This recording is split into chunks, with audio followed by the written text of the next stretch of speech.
RSS ने और BJP ने और खास तौर से नरेंद्र मोदी जी ने जो स्ट्रैटेजी बनाई है उसका फाउंडेशन क्या है, उसकी नींव क्या है, सबसे पहले यह समझना है। नरेंद्र मोदी जी ने जैसे अदानी जी की मोनोपोली है पोर्ट्स पर, इंफ्रास्ट्रक्चर पर, डिफेंस में, वैसे नरेंद्र मोदी जी ने पॉलिटिकल फाइनेंस की मोनोपोली बनाई है। कैसे बनाई है? ED, CBI, income tax department का प्रयोग करके। अगर आप बॉन्ड स्कीम्स को देखें तो उसमें साफ दिख जाता है कि नरेंद्र मोदी जी ने, बीजेपी ने एक प्रकार से पॉलिटिकल फंडिंग एक्सटॉर्शन से, धमकी से, प्रेशर से बनाई है। खारगे जी ने कहा जो भी भ्रष्ट हैं वो सब बीजेपी में जा रहे हैं।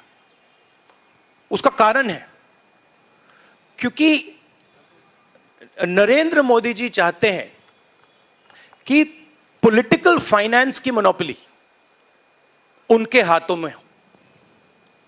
अब हमारे बैंक अकाउंट बंद कर दिए, हमारे पास ओरिजिनल रास्ता जो था वही हमारा रास्ता है। हम जनता के साथ जाकर मिलकर उनके लिए लड़ते हैं। ये जो मैनिफेस्टो बना है, ये मैनिफेस्टो कांग्रेस पार्टी ने नहीं बनाया है। ये मैनिफेस्टो हिंदुस्तान की जनता ने बनाया है।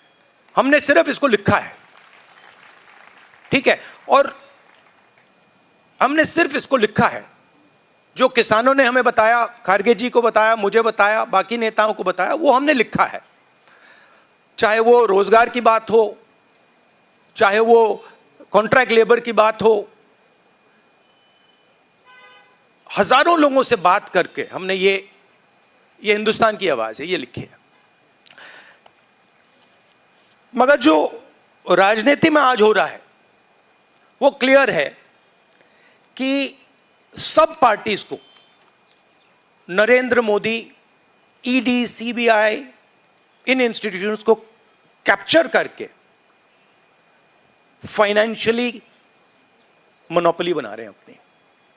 और चुनाव के बाद रियलिटी है कि ये जो फाइनेंशियल मोनोपोली बड़ी इंटरेस्टिंग चीज है, क्योंकि सारा इंफॉर्मेशन, सारा का सारा इंफॉर्मेशन, किससे एक्सटॉर्शन किया है, किसको कॉन्ट्रैक्ट दिया है, कॉन्ट्रैक्ट देने के बाद उसने कितना पैसा दिया है, वो पूरी ब्लूप्रिंट, पूरी की पूरी ब्लूप्रिंट इलेक्टोरल बॉन्ड्स में लिखी हुई है। तो नरेंद्र मोदी जी ने आज नहीं तो कल ऑपोजिशन को पूरी chargesheet, proof sheet electoral bonds के थ्रू पकड़ा दी है।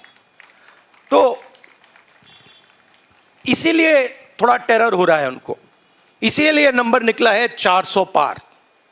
इसलिए ये महाराष्ट्र में हमारे नेता ले जा रहे हैं, हरियाणा में सब जगह हमारे नेता ले जा रहे हैं, क्योंकि इनको लग रहा है कि भैया अगर 400 पार नहीं 180 हो गई, 160 हो गई, 140 हो गई तो नैया पार हो जाएगी।